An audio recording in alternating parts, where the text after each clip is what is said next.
Report शामिल करते हैं उकाड़ा से शेख नदीम शराज की मलिक मोहसिन रज़ा सदर city ward number 36 captain tiger force उकाड़ा और तमाम अहले इलाका की तरफ से वलादत बासआदत हज़रत इमाम हुसैन अलैहिस्सलाम और हज़रत अब्बास अलैहिस्सलाम के सिलसिला में PTI वार्ड नंबर 36 के ऑफिस में खुसूसी तकरीब मुनक्कद हुई, जिसमें मेहमान खुसूसी मिर्ज़ा जुल्फ़कार एडवोकेट सदर डिस्ट्रिक्ट बार उकाड़ा ने दीगर मेहमानों के हमरा अपने हाथों से वलादत बासआदत के सिलसिला में केक काटा। इस मौका पर तकरीब में अहले इलाका और सियासी व समाजी शख्सियात ने भरपूर शिरकत की।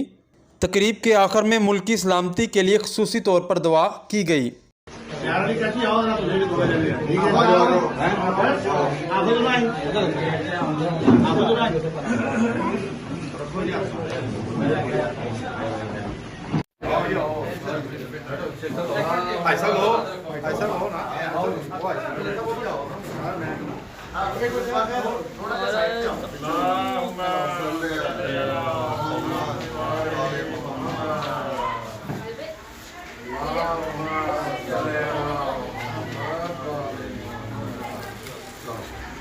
Nên là cái cảm